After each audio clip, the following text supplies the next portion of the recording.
Hello everyone. आज का video का हमारा बहुत ज़्यादा एक इम्पॉर्टेंट टॉपिक है, तो वीडियो को आज बहुत ध्यान से आप देखिए।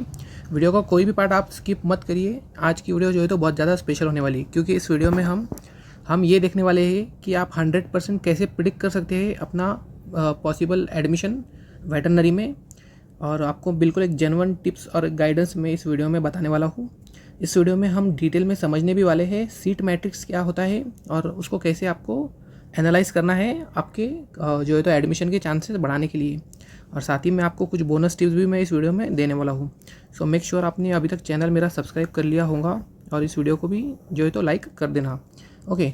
बहुत सारे बच्चों के मुझे कमेंट भी आ रहे हैं कि सर हमें आपका जो है तो कॉन्टैक्ट नंबर चाहिए। तो अभी फ़िलहाल में तो मेरे पास कोई कॉन्टैक्ट नंबर नहीं है, लेकिन मैंने व्हाट्सअप चैनल क्रिएट किया हूँ।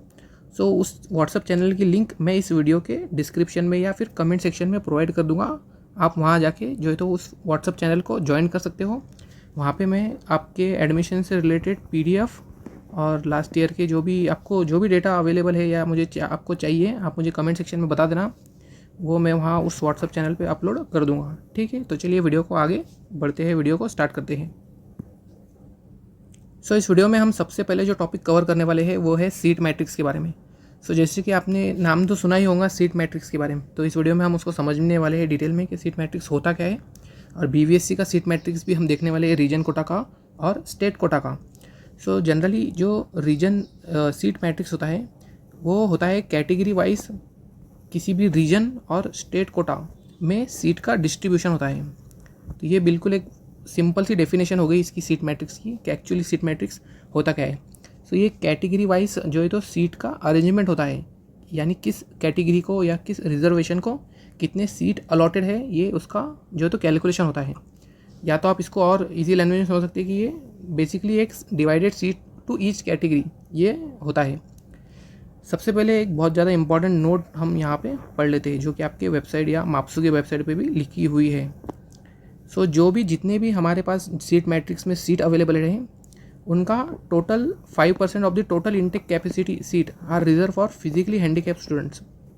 जितने भी पीडब्ल्यूडी कैंडिडेट्स होते हैं, फिजिकली पर्सन विद डिजेबिलिटी या फिर फिजिकली हैंडीकैप स्टूडेंट, उनके लिए टोटल 5% इनटेक कैपेसिटी की जो सीट होती है वो रिजर्व होती है। And they will be filled as per their merit and procedure decided by government. तो इनकी जो सीट फिल होती है ये एक प्रोसीजर होता है जो गवर्नमेंट का, उसके अकॉर्डिंग इस सीट को फिल किया जा सकता है। सेकंड में लिखा है इन्होंने 1% seat are reserve for orphan candidate from unreserve category seats. Okay, so यानी जो 1% अनरिजर्व कैटेगरी की सीट्स होती है उसको ऑर्फन कैटेगरी के स्टूडेंट्स को दिया जाता है। तो चलिए अब हम आगे बढ़ते हैं। सबसे पहले हम सीट अरेंजमेंट देख लेते हैं रीजन कोटा के बारे में। सो जैसे कि आपको पता है जो रीजन कोटा होता है उसको 70% सीट अलॉटेड होती है। 70% सीट जो होती है वो रीजन कोटा के लिए जो है तो ऊपर से वेबसाइट या फिर यूनिवर्सिटी अलॉट करती है। अब हम सबसे पहले देखते हैं नागपुर वेटरनरी कॉलेज के बारे में। सो जैसे कि आपको पता है नागपुर वेटरनरी कॉलेज में टोटल अभी 80 सीट्स प्रेजेंट है। सो उस 80 के 70% सीट्स यानी 47 सीट पर जो सीट होते हैं वो अभी हम रीजन कोटा के लिए वो सीट जो है तो अवेलेबल होती है। वहाँ पे कैंडिडेट पार्टिसिपेट कर सकते हैं और उनको वो सीट जो है तो अलॉट हो सकती है। तो अगर हम बात करें एससी कैटेगरी के बारे में, तो एससी कैटेगरी को दो सीट अवेलेबल होती है गर्ल्स के लिए। 2 सीट गर्ल्स के लिए अवेलेबल है और 4 सीट अवेलेबल है बॉयज़ के लिए, या फिर बोथ के लिए। बोथ में अब आपके दोनों आ सकते हैं। ठीक है, बोथ में या तो गर्ल्स भी आ सकती है जिनकी रैंक ऊपर हो, या तो बॉयज़ भी उसमें आ सकते हैं। तो ये बोथ का मतलब होता है गर्ल्स और बॉयज़ बोथ। ठीक है, यानी 2 सीट तो गर्ल्स के लिए रिजर्व है और 4 सीट बोथ के लिए रिजर्व है। यानी टोटल अगर हम सीट देखेंगे ग्रैंड टोटल, तो यहाँ पे टोटल 6 सीट जो है तो एससी कैटेगरी के लिए अवेलेबल है नागपुर वेटरनरी कॉलेज में। उसके बाद अगर हम देखें नीचे स्क्रॉल करके एससी कैटेगरी के लिए अकोला वेटरनरी कॉलेज, यहाँ पे 56 सीट अवेलेबल हैं टोटल रीजन कोटा के लिए। ठीक है, उस रीजन में से एक सीट यहाँ पे अवेलेबल है फ्रीडम फाइटर के लिए। आप देख सकते हो यहाँ पे ऊपर लिखा है फ्रीडम फाइटर, तो एक सीट फ्रीडम फाइटर के लिए अवेलेबल है। 2 सीट गर्ल्स के लिए अवेलेबल है, हो गए 3 और ये बोथ के लिए हो गए टोटल कितना 7। ठीक है, आप यहाँ पे भी देख सकते हो गर्ल्स के लिए 2 सीट अवेलेबल है और बोथ के लिए, बोथ में अब फ्रीडम फाइटर वाला और बोथ यानी टोटल ये 5। तो ये टोटल सीट हो गए 7। यहाँ पे देखो आपको कन्फ्यूजन हो सकता है कि बोथ में सर गर्ल्स और बॉयज़ तो दोनों, तो फ्रीडम फाइटर गर्ल हो या बॉय हो इससे कोई फ़र्क नहीं पड़ेगा। जिसके पास भी रिजर्वेशन होगा फ्रीडम फाइटर का और उसकी रैंक ऊपर होंगी उसको वो सीट मिल जाएंगी, वो मैटर नहीं करता है कि वो गर्ल हो या बॉय हो। सो ये था, ऐसा आपको जो है तो इस सीट मैट्रिक्स को रीड करना है। सो बाकी कैटेगरी के लिए भी आप इजीली इसको देख सकते हो। जैसे एसटी कैटेगरी के लिए अगर मुझे देखना है तो फ्रीडम फाइटर के लिए 1 सीट अवेलेबल है और गर्ल के लिए 1 सीट अवेलेबल है और यही जो सीट है एक बोथ के लिए अवेलेबल है। सो टोटल सीट यहाँ पे हो गया 3। ऐसे ही आप सारे कैटेगरीज के लिए भी यहाँ देख सकते हो। वीजे के लिए 1 ही सीट अवेलेबल है और NTB के लिए 2 सीट अवेलेबल है, NTC के लिए 2 और NTD के लिए 1 और OBC के लिए 9 सीट अवेलेबल है, SCBC के लिए 5 सीट अवेलेबल है और EWS के लिए भी 5 सीट अवेलेबल है और अनरिजर्व के लिए 14 सीट अवेलेबल है। ठीक है, ये नागपुर वेटरनरी कॉलेजेस के बारे में मैं बात कर रहा हूँ। सो ऐसे आप इंडिविजुअली, अब ये नागपुर का हो गया, आप यहाँ पे अकोला का सीट मैट्रिक्स देख सकते हो, यहाँ पे हो गया मुंबई का और आप यहाँ पे KNP कॉलेज का जो है तो सीट मैट्रिक्स भी देख सकते हो। बाकी पीछे इधर भी लिखा है परभनी वेटरनरी कॉलेज का और उदगीर वेटरनरी कॉलेज का। सो बहुत सिंपल है सीट मैट्रिक्स को रीड करना। आपको सिर्फ इतना ध्यान रखना है कि ये जो ऊपर स्पेशल रिजर्वेशन कैटेगरीज होती हैं इनको कौन सी सीट अलॉटेड है, क्योंकि ये भी जो है तो आपका अच्छा खासा रिजर्वेशन कैरी करते हैं, तो ये भी आपके लिए इम्पॉर्टेंट है। तो वीडियो में हम और आगे बढ़ते हैं, देखिए आपको कुछ और बताता हूँ मैं। सो स्टेट मैट्रिक्स या फिर अगर मैं बोलूँ स्टेट कोटा जो कि 30% रिजर्वेशन कैरी करता है उसके लिए भी सेम ही होगा। यानी हमने जो ऐसे देखा है अभी ये रीजन के लिए था, आपको सेम रीड करना है किसके लिए, स्टेट के लिए, तो उसमें भी कोई ज़्यादा डिफरेंस नहीं है। सो आप खुद से भी जो है तो उसको कर सकते हो। आपको इसको जो है तो इस PDF को सीट मैट्रिक्स वाली प्रॉस्पेक्टस में जाने के बाद, वहाँ जाने के बाद आपको जो है तो इसको डाउनलोड करना है और आप वहाँ से अपनी कैटेगरी के अकॉर्डिंग इसको एनालाइज करिए और फिर जो है तो आपको एक आइडिया लगने वाला है। ठीक है, आपको समझ में आएगा कि हमारी कैटेगरी के लिए कितनी सीट अवेलेबल है। सो आप वहाँ जाके उसको डिटेल में पढ़िए। हमने जो तो मैंने इसको आपको एक एक्सप्लेन करके दिखाया है। तो हम आगे बढ़ते हैं। अब जो सबसे इम्पॉर्टेंट टॉपिक था हमारी वीडियो का वो है हमारा एडमिशन को कैसे प्रिडिक्ट कर सकते हैं हम, या फिर हमारे चांसेस कैसे हम बढ़ा सकते हैं BVC में एडमिशन लेने के। चांसेस बढ़ाने के बारे में नहीं, लेकिन हम ये प्रिडिक्ट ज़रूर कर पाएंगे 100% कि आपका सिलेक्शन होगा या नहीं होगा, यस या फिर नो। ये आपको आंसर कैसे मिलेगा या फिर आपको कैसे इसको पता करना है, इस वीडियो में मैं आपको ये बताने वाला हूँ। सो आपको सबसे पहले तो इंतज़ार करना है फाइनल मेरिट लिस्ट का। ओके, जैसे ही आपकी फाइनल मेरिट लिस्ट आती है उसके बाद आपको 100% श्योर हो जाएंगे आपको कि आपको एडमिशन होगा या नहीं होगा। सो ये देखिए, आपको एक सैम्पल में बता रहा हूँ, ये 2024 की फाइनल मेरिट लिस्ट है। ओके, सो बहुत सारे बच्चों को एक और डाउट आया था, क्या सर मैंने अभी तक CVC अपलोड नहीं किया है। तो आप यहाँ पे एक पहली नोटिस पढ़ सकते हो, the candidate who has not enclose CVC has been provisionally given respective reserve category as per proof of CVC pending. ठीक है, ये आपका बहुत ज़्यादा कमेंट में डाउट आया था, तो ये डाउट आपका क्लियर कर लो।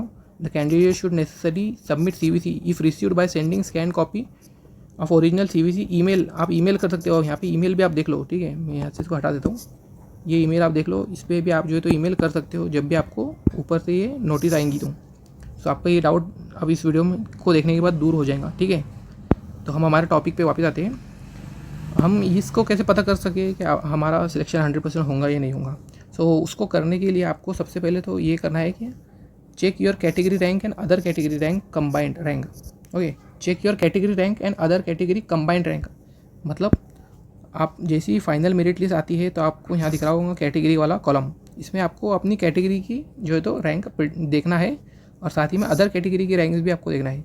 अगर मान लो देखो यहाँ पे एक कैंडिडेट है OBC वाला, अगर इसकी मेन कैटेगरी तो है OBC, लेकिन अगर मैं मान लूँ इसकी अदर कैटेगरी अगर एग्रीकल्चर वाली है AG कैटेगरी, तो इसकी ओवरऑल कैटेगरी कौन सी हो जाएगी, OBC प्लस AG यानी एग्रीकल्चर। सो इसको ये देखना है कि OBC और एग्रीकल्चर के अंदर यानी इन दोनों को कंबाइन करने के बाद मेरी ओवरऑल रैंक कितनी है। ठीक है, दोनों को कंबाइन करना है, OBC और एग्रीकल्चर दोनों को कंबाइन करने के बाद आपको जब भी फाइनल मेरिट लिस्ट अपलोड होंगी वेबसाइट पे, तो उसके बाद आपको एनालाइज करना है कि OBC को ऐड करने के बाद, OBC और एग्रीकल्चर दोनों को ऐड करने के बाद आपकी लिस्ट में किस नंबर पे रैंक आती है। वो रैंक बहुत ज़्यादा इंपॉर्टेंट होती है। या तो अगर आपके पास अदर कैटेगरी या स्पेशल रिजर्वेशन नहीं है तो फिर आपको सिर्फ OBC को ही जो है तो कैलकुलेट करना है। यानी OBC ओवरऑल OBC जितने भी कैंडिडेट्स इस लिस्ट में OBC कैटेगरी को बिलोंग करते हैं आउट ऑफ दैट आपकी ओबीसी की रैंक कितनी आती है वो आपको चेक करना है। मान लो कि अगर इस लिस्ट में 1000 स्टूडेंट ओबीसी कैटेगरी को बिलोंग करते हैं, तो आउट ऑफ 1000 आपकी ओबीसी में रैंक कितनी आती है वो आपको चेक करना है। अगर 1000 स्टूडेंट ओबीसी को बिलोंग करते हैं, लेकिन उसमें से सिर्फ 10 ही स्टूडेंट ऐसे हैं जिनके पास ओबीसी प्लस एजी का सर्टिफिकेट है, सो उन 10 में से आपकी कौन सी रैंक है वो आपको पता करना है। ठीक है, आपको समझ में आ गया आइडिया? ये सिर्फ ओबीसी के लिए नहीं है, आप बाकी कैटेगरी के लिए भी इसको चेक कर सकते हो। जैसे अनरिजर्व में आपकी कितनी रैंक है, या ओबीसी में आपकी कितनी रैंक है, या एनटीसी कैटेगरी में आपकी कितनी रैंक है। आपको ऐसा एक जो है तो आइडिया निकालना पड़ेगा मेरिट लिस्ट या फिर फाइनल मेरिट लिस्ट के आने के बाद। ठीक है, फॉर एग्जांपल जैसे मैंने आपको पिछले ये इसमें बता दिया था। ठीक है, आपको अगर स्पेशल रिजर्वेशन नहीं है तो ओवरऑल आपको कैटेगरी रैंक आपकी चेक करनी है, like out of total OBC आपकी कितनी रैंक है। और अगर आपके पास स्पेशल कैटेगरी है तो फिर आपको जैसे मैंने पिछला स्लाइड पे मेथड बताया था उसके अकॉर्डिंग आपको चेक करना है।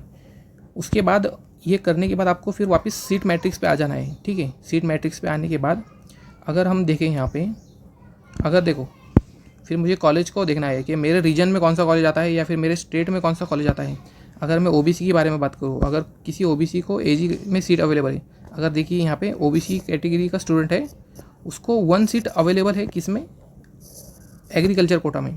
एग्रीकल्चर कोटा में उसको 1 सीट अवेलेबल है। अगर हमने पिछली वीडियो को, अगर इस वीडियो को हमने एक आइडिया लिया एग्जांपल फॉर एग्जांपल कि 10 स्टूडेंट हैं जिनको ओबीसी प्लस एजी का उनके पास जो है तो है, उनमें से अगर आपकी रैंक मान लो कि नंबर 1 पे अगर आप है, ओबीसी और एग्रीकल्चर सर्टिफिकेट को मिलाने के बाद आपकी ओवरऑल रैंक में अगर आप टोटल अगर 10 स्टूडेंट है ओबीसी और जिनके पास एग्रीकल्चर स्टूडेंट है, उनमें से अगर आपका नंबर फर्स्ट है तो फिर आपको जो है तो सीट 100% मिल जाएंगी। ठीक है, आपको इस तरीके से चेक करना है।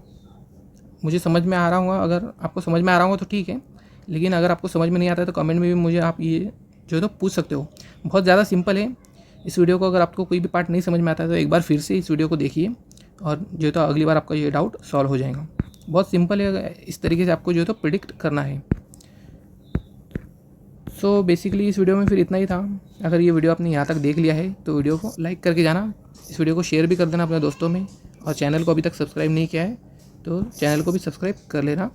और जिन भी लोगों ने अभी तक व्हाट्सअप चैनल को जो है तो ज्वाइन नहीं किया है, यहाँ पे सॉरी व्हाट्सअप चैनल, जिस भी लोगों ने अभी तक व्हाट्सअप चैनल को ज्वाइन नहीं किया है उसकी लिंक जो है तो कमेंट सेक्शन में मैं प्रोवाइड कर देने वाला हूँ। वहाँ जाके आप जल्दी से जल्दी जाके व्हाट्सअप चैनल को ज्वाइन करिए। उस पर आपको जो भी PDF लगती है या जो भी इंपॉर्टेंट डॉक्यूमेंट आपको चाहिए वो मुझे आप बता सकते हैं, मैं वहाँ पे उसको अपलोड कर दूँगा। ओके, तो मिलते हैं हम नेक्स्ट वीडियो में, तब तक के लिए ओके बाय।